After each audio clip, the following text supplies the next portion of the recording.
Yo, what's going on? What's going on? It's your boy, Pastor Ron. Welcome to my podcast, Faith Talk with Pastor Ron. Hope all is well. Hope you guys are having a good week, good day, and good summer. The summer's done, man. It's about to be fall, my favorite time of the year. Not only my birthday is next month, but I'm also, kids are back to school. And, the weather gets a little cooler. Football is back. I love the fall. So, it's been a while. It's been a while since I've done a audio only podcast. It's mostly the video versions that I share on YouTube and I upload to here. So it's pretty cool to just do this for a change. And I love either way. I love to constantly share my thoughts, and I pray that it blesses you. Please don't forget to support this podcast by following it, by leaving a review. That's the one thing. I pray every single person that listens to this could leave me a review, leave me a comment, good or bad. I'm fine. I'm a big boy. But I think, the feedback is important, and it helps grow the podcast. All the feedback helps put the podcast out there and allow it to grow. So please don't forget to support. Share this in your group chat. Share this with your friend. This is going to bless you. I know it's going to bless you. So thanks again. Either way, my summer, my summer has been quick. It's just going very, very quickly. Took a trip away. The big thing is that we're doing some work to our crib, some work to our house. So, family of 5, we needed something bigger. And when we looked out there, the housing prices were stupid. It was, a ridiculous amount of money, like $700,000, $800,000. I saw a house for almost $1 million in my neighborhood for something bigger. So we decided that probably the best course of action is for us to extend our current crib. I have so much land in the back, a huge backyard, so we decided to push our house back a little bit to add a room, bigger kitchen, etc., etc. So that process has been challenging. We found this guy through one of our neighbors who was getting work done to her house, brought the contractor in. Everything sounded good. Yep, I could do this, I could do that, no problem. I've done this, I've done that. So we're like, I bet. He didn't charge, we had a couple of other prices, and he didn't charge as much as these other folks. So it was kind of like, okay, we can do this. Take some sacrifice, eating ramen noodles, but, ultimately, this is the best thing for us to do. Ultimately, this is the best course of action for us to do. It's still going to cost a pretty penny, but in the long run, it's the best thing for us to do. So everything starts off well, contract signed. So, how it's structured is that you put a deposit, about 50%, and then you put your next payments to 30%, and you make a final payment for the rest of the 20%. So giving the deposit started off well, people in and out the crib, everything going sweet. Then within about 4 weeks into the project, he was like, yep, we're 50% done. Next payment is due. He's like, all right, snap. This is going to be sweet. He's saying it might take 20 weeks, but it might be a lot shorter because 4 weeks in, halfway through, we're good to go. So we give our next payment, and then everything slows down. Having issues with the addition and all this drama, all this work as soon as we gave our second payment. So it's like, I told him, I said, I feel like you were in a rush to get your second payment, and now that you got your money, you're slowing down, and I'm not happy about it. And then I also have, my wife, who is not one to bite her tongue. She's very straightforward and direct. A lot of times she's calling me while she's at work, or we're in the crib, we're at dinner, and she's just stressing about this house. And my job as her husband is to be a buffer, and not only to be a buffer, but to talk her off the ledge. Like, babe, it's going to be okay. And babe, we're going to be fine. God got us. And she's just stressed out. And, this has consumed since, it's been, I want to say about 2 months into the project, it has consumed everything, our mind, our energy, our happiness, our joy.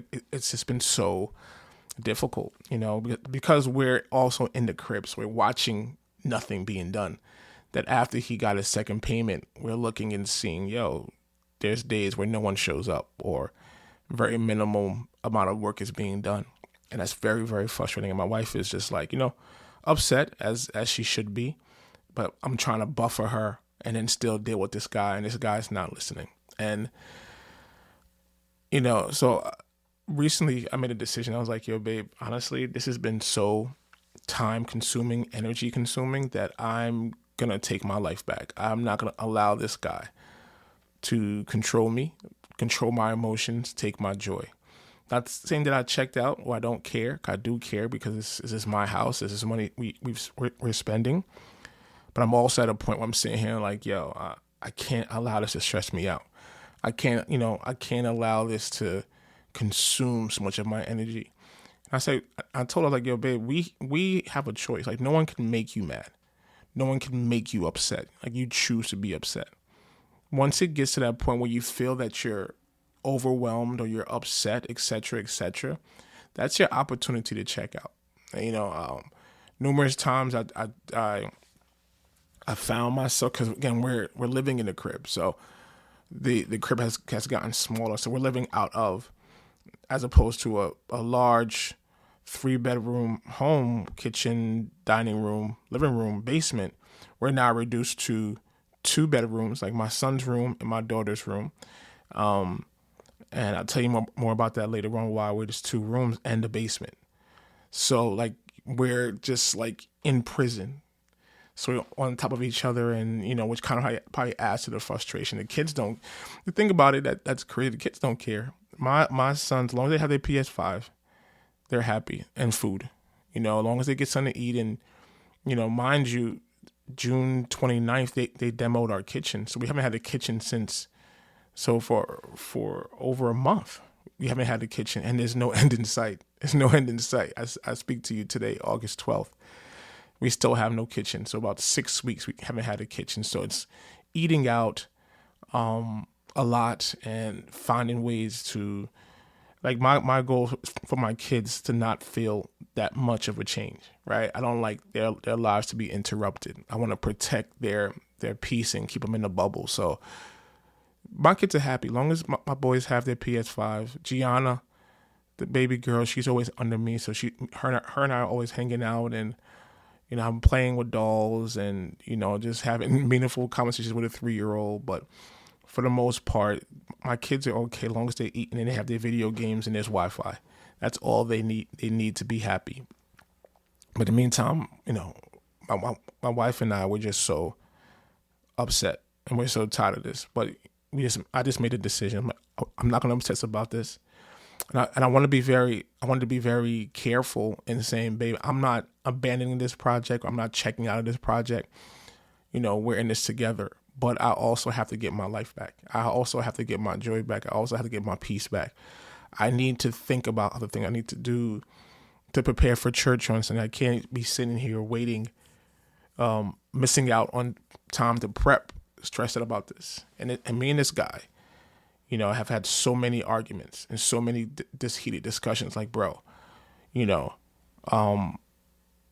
this is enough. Like, I don't feel my job is a priority. I don't feel you're being completely honest with me, and it's been tough. It's been tough. What gives me peace and solace is knowing that God got me, and I trust God. I trust God that this is going to be okay. I trust God that He is in control, that whatever that needs to be done, it will be done. And what's not done, God will provide us a way to get it done. So it's a lot. It's a lot, and a lot of like surprising expenses. Or, well, like, hey, we're not covering this, so you got to cover this, or this is broken and now you got to fix this. So a lot of that is adding stress. But the moral of the story is you have power over your life. Stop allowing people to control your life. Stop allowing people to make you mad or get you upset. You choose to be upset. You choose. Like, there's times where, though the house is kind of like small, I've sat outside for a minute. I've taken drives by myself. I've sat in the basement, just thank God for college football 25, which is a great game. I've had to find different ways to cope and to get through this. Having people in and out your house, and man, it's crazy, bro. It's been a crazy, crazy time. But God's in control. I trust God.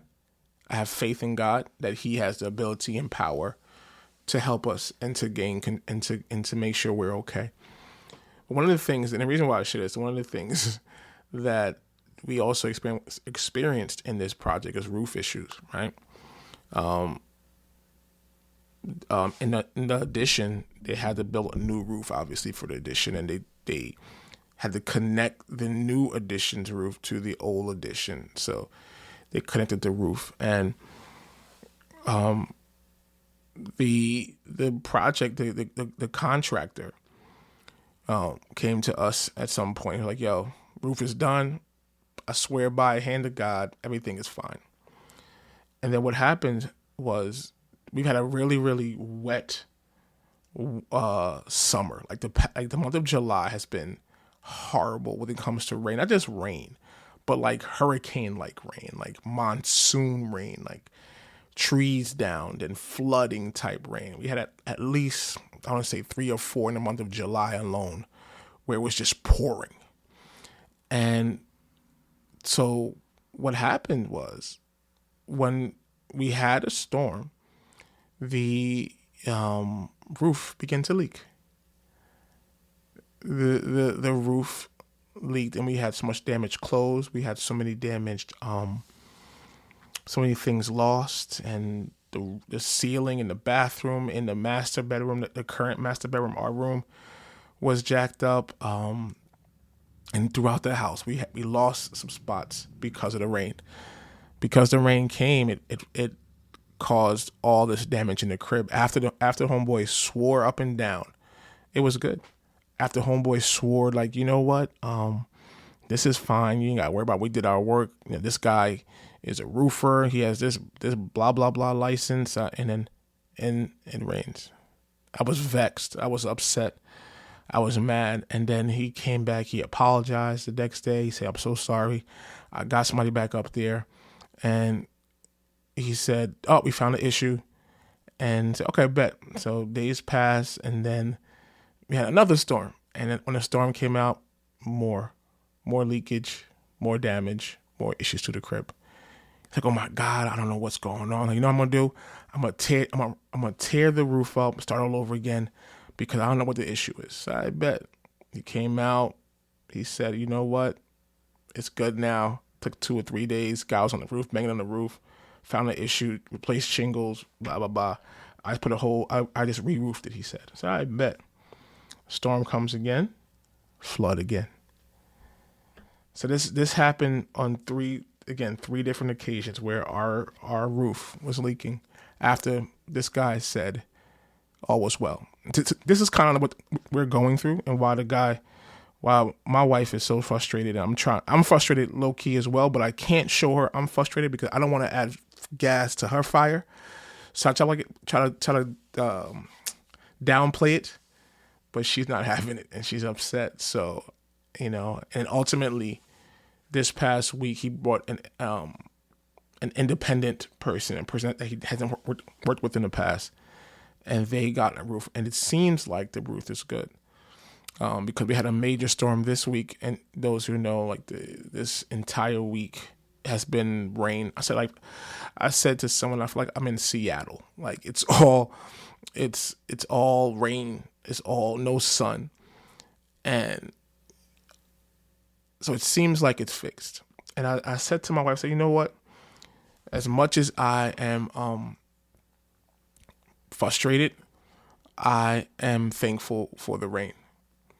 Because if God didn't send the rain, these issues wouldn't have been detected. If God didn't send this over my life, this crazy summer, I would have sat here and thought the roof was fixed until winter time, and we had a snow on top of the roof, and it would have caved in.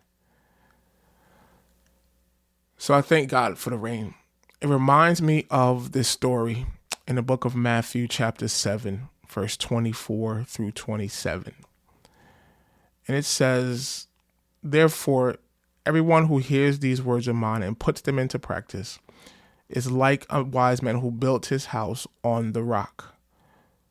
The rain came down, the streams rose, and the winds blew and beat against that house, yet it did not fall, because it had its foundation on the rock. But everyone who hears these words of mine does not put them into practice is like a foolish man who built his house on sand. The rain came down, the streams rose, and the winds blew and beat against the house, and it fell with a great crash. So the purpose of this parable or this story is to talk about the issue of obedience and how when you don't obey God and when you don't listen to the words of God, if you read the word of God and you don't follow what he says, if God gives you instructions and you don't do what the word says, you're like a foolish man who builds your house upon sand.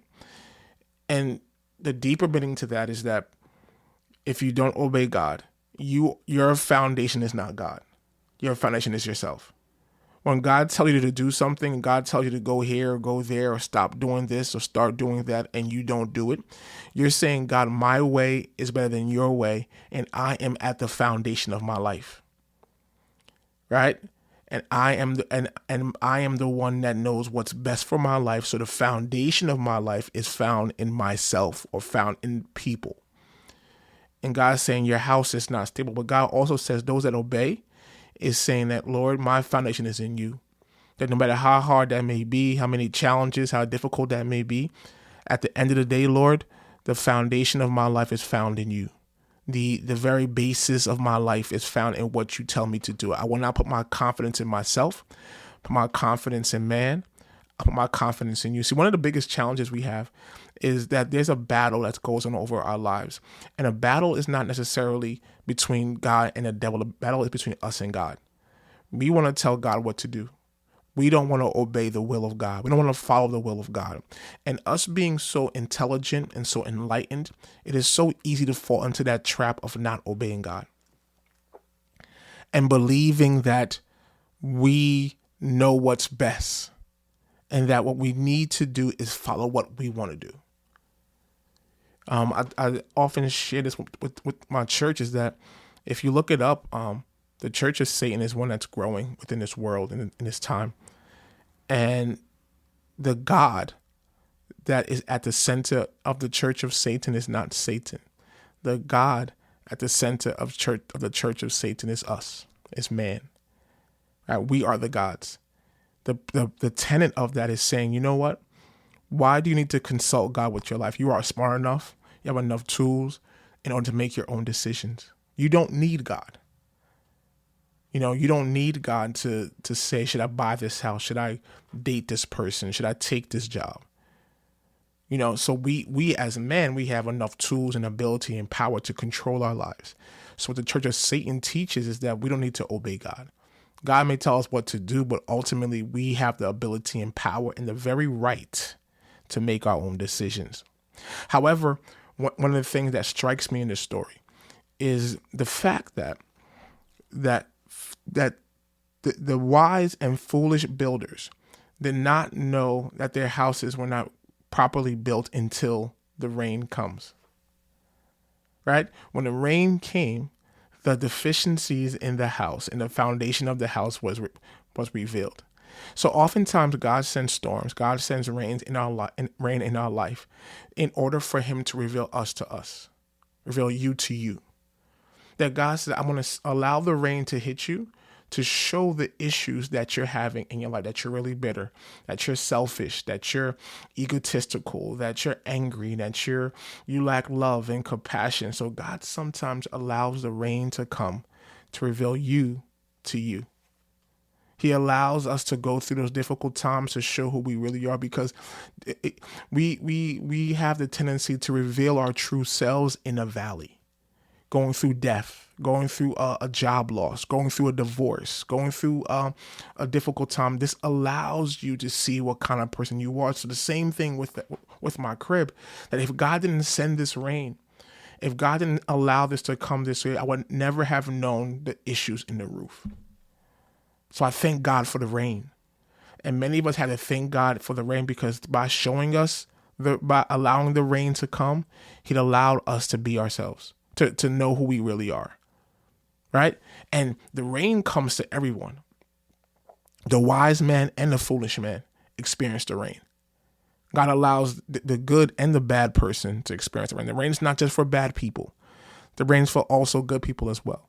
So if you're experiencing a season of sunshine right now, wait, you're going to have a season of rain as well.